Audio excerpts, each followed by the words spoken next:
shoutout po sa inyong lahat mga babayan. Good morning, good morning.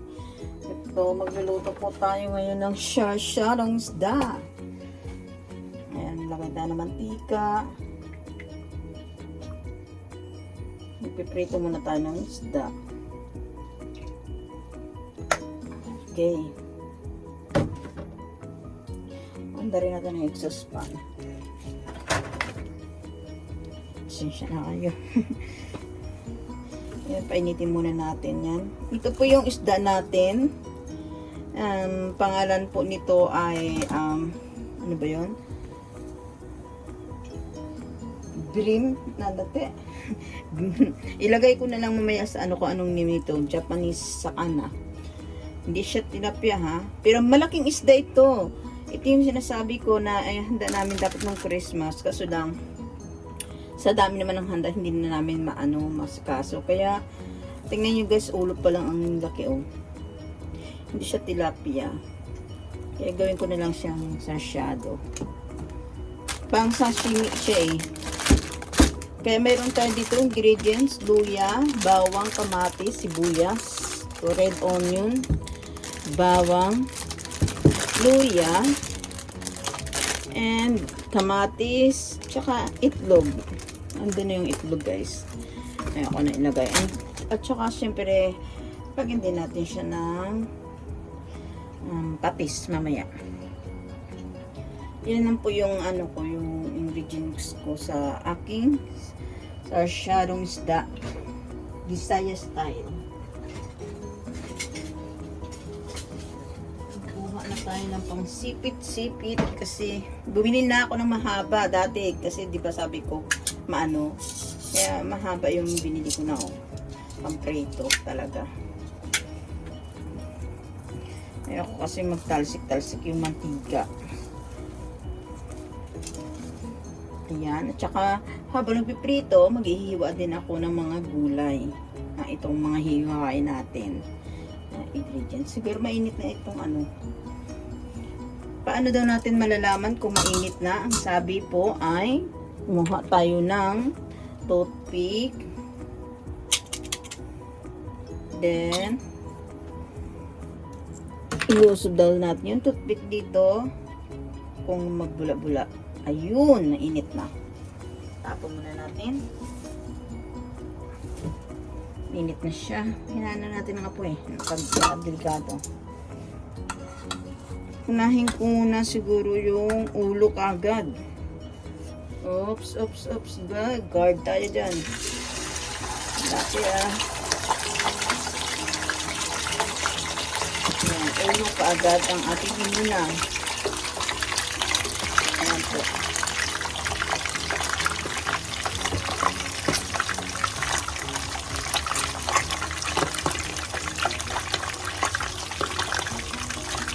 Actually, pang sashimi itong islang ito. Pero try ko siyang isarsyado.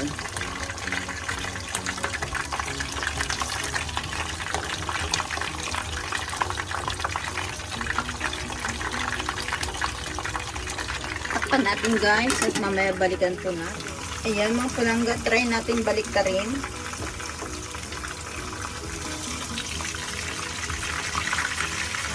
Ay ko mainit. Medyo ko. Para hindi mabingid ang isda natin. Oh.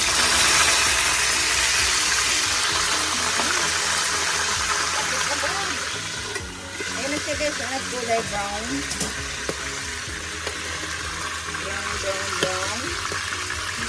Tinakpan ko agad kasi baka mano tayo ng mantika.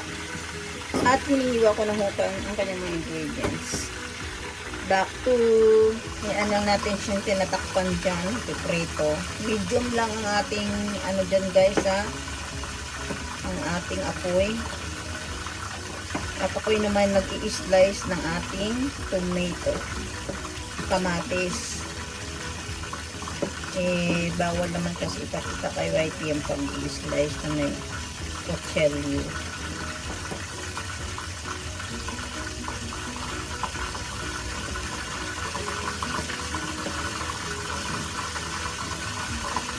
Bali, 2 kamatis dito guys ang ating titirahin.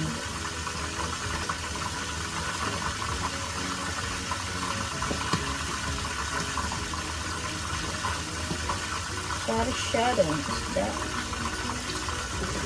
Kabitsin ko sana, hindi ako nakabili ng mga ibang ingredients yun, kaya sarsyado na lang. Okay na rin naman yun.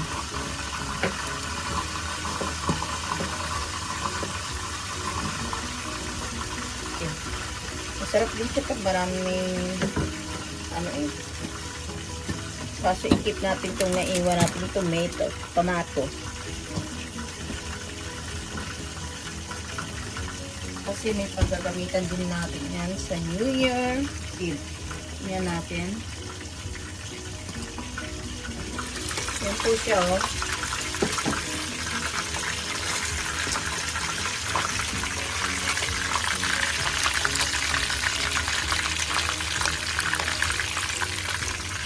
Kaya natin sa dyan na maluto. Balikan natin mamaya. Ayan na guys, ang ating biniritong isda. I-try natin baliktarin ulit. Back to back. Oops, baka tumansik. Yan lang.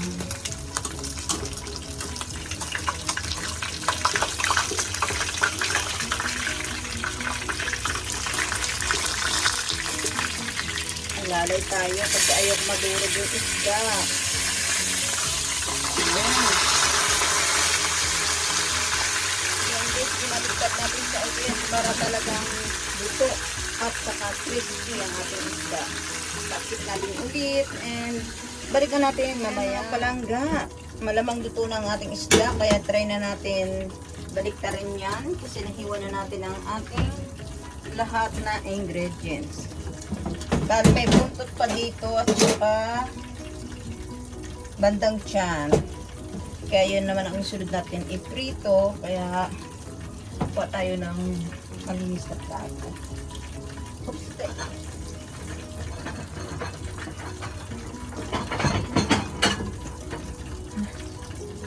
ayan. Kuha tayo ng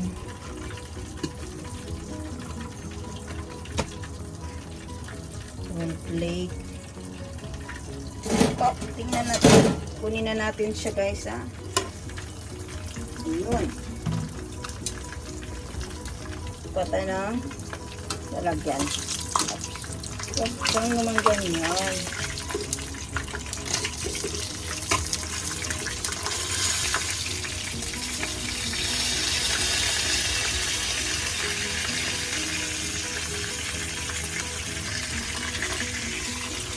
Ayun.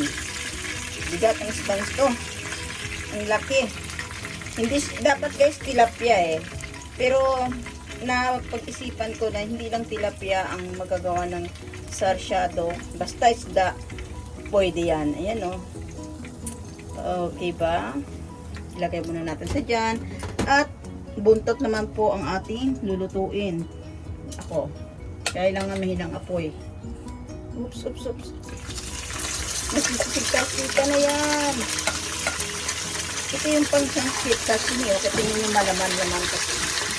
Takip agad. Bago magtapos ka ng mantika, takpan ka agad. Delikado eh. Takot pa naman ako sa prito-prito. Ayan. O diba guys, ano masabi ninyo dito sa ating isda? Malaki ito eh. Oh. Ayan. Ay, yummy, yummy. Nahiwa ko na rin ho ang ating kaunting sibuyas. Nag-aano na ako. Kaunting garlic. Ayan. And sibuyas. Pula. Sibuyas na pula and luya. Ayan, dinamihin natin ng luya. And kamates. At kuha lang tayo ng siguro. Kasi madaling maano yung itlog eh. May isang tray ako ng itlog. Pero, ang babatiin ko lang dito, kukuha na ako ng isang itlog or 2. Ayan. Bakyusan. Guys, binaliktad na natin siya. Hindi ko na inaipakita sa inyo na binaliktad ko yung ng ating isda kasi hawak ko yung dalawang ano, baka mamaya sabi ko madurog yung isda natin. Ayan, hayaan lang natin muna siyang kumulo-kulo at takpan. At ito naman po yung ating ginating itlog. Ayan guys, baliktarin muna natin ulit ang ating isda. Kahit mabaliktad na natin to, ayan, init pa rin natin siyang ibaliktarin.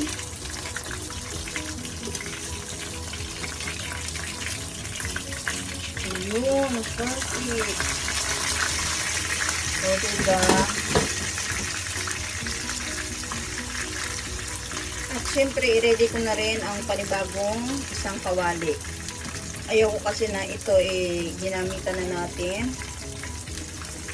No need na itong ano, hindi na kailangan itong mantika niya kasi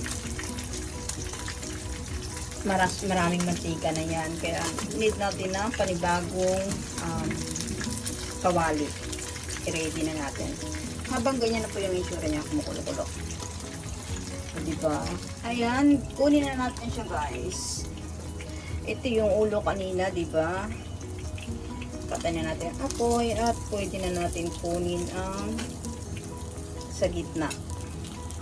And ito yung sa buntot. Laking isda to guys, oh. Oh, 3 hiwa lang yan, hindi na magkasya sa isang ano. Okay. Mag-ready naman tayo ng panibagong kawali.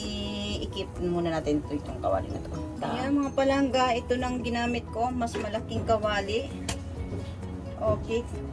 Maglagay lang tayo ng kaunting mantika. Then, andito yung pinaprituhan natin kanina. Ayan. Wag na muna natin galawin yan. Kasi, yan, ganito-ganito lang natin.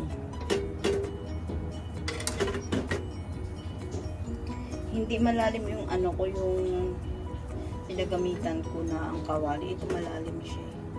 Pero malaki kasi ang isda natin para mas madali, o diba? Hindi siya madudurog kasi malaking ano, space ng kawali na to. O, tingnan natin kung okay na ang apoy niya. Unahin po natin ang sibuyas. Sibuyas yung una ko yan guys.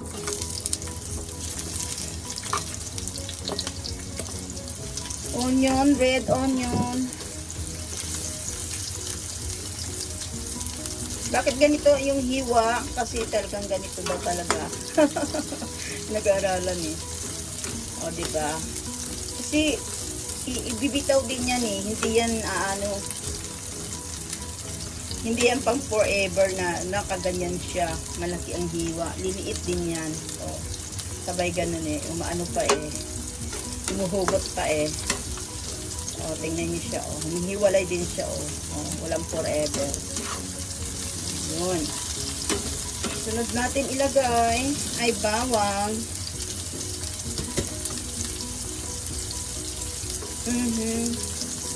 Diniktik na bawang.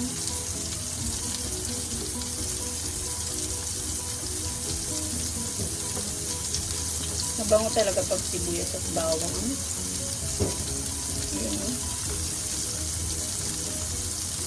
Yan. Bango. Oh.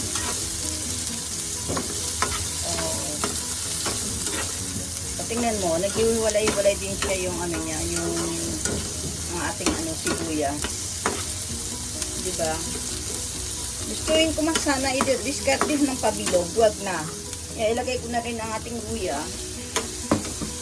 Daming luya, panigurado. Kaya dinamihan ko talagang luya. Gusto ko kasi matanggal yung langsa.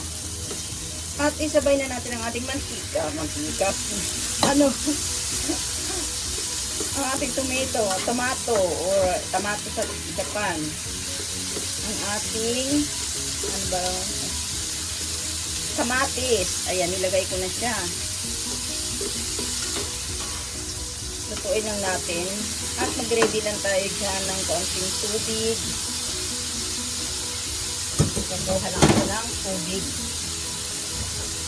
Isa o 2 tasa ng tubig. Okay,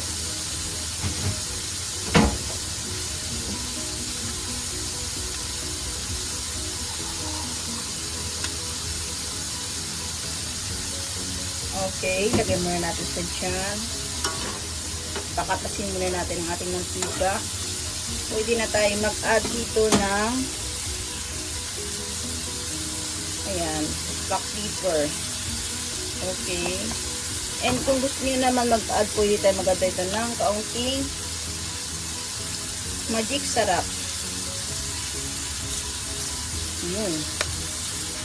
Hindi mawawala magic sarap. And maglagay naman tayo ng 1 glass of water. At kung kulang pa, ay idagdagan natin ng isa pang baso ng tubig. Bali 2 cup of water. Ayan. Okay na siya dyan. At hayaan lang natin siya dyan na kumulo muna. And lagyan din natin siya ng patis. Ilagay na natin ang patis kasi para lumasa na. Ito, Lawrence patis ang gamit natin. Oops, nabuksan. Dagdag lang tayo dyan. Ayun.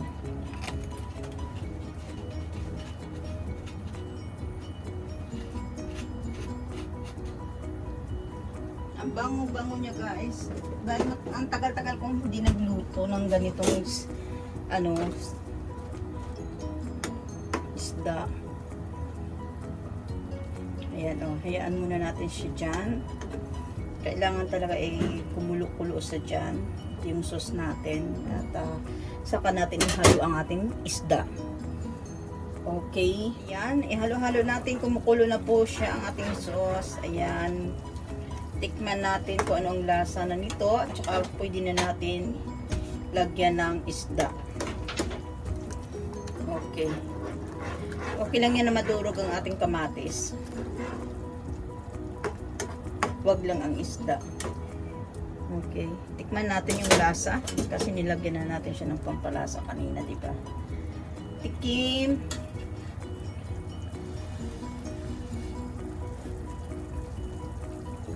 Wow! Very good na. Guys, pwede na natin i-add ang ating isda. Kasi sobrang kulo-kulo na yan. Okay, ilagay na natin ang ating buntot. Yung tiyan. At ang pinakamalaki ay ang ulo. Kasi hindi ko na ito hiniwa eh. Baka madurog. Kaya nilakihan ko na talaga siya. Ayan siya oh. Oh, diba guys. Focus natin. Malapitan. Ayun. Okay. Ipailalim lang natin yung ano. Kailangan kasi masipsip nito yung ang sarsa. Pwede rin natin baliktarin. Para doon sa ano hindi lang yung ano yung masisipsip pati yung ano yung mid niya baliktarin. At pwede na siguro din natin dandahang ilagay ang ating itlog. Okay. Padandahan lang guys ang itlog natin kasi baka may mamuumuo.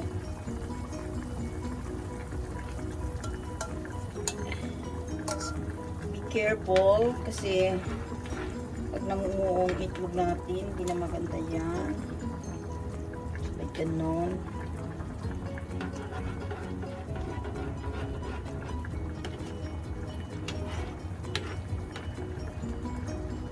Okay. Ilagay na natin ang ating itlog. Bali, tinatlo ko lang guys ang itlog natin dahil sa laki naman ng ating kawali, laki naman ng ating isda. Ayan. Ganito lang natin kasi para wag iwas ubo yung itlog. Hindi siya mamuo.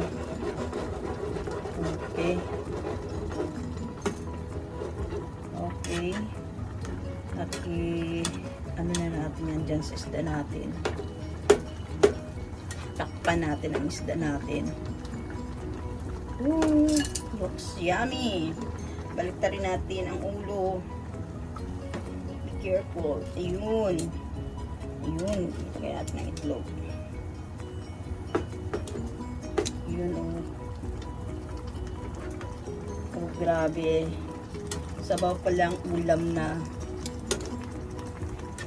Samahan nyo na ako dito, guys. Lapang tayo. Ayan.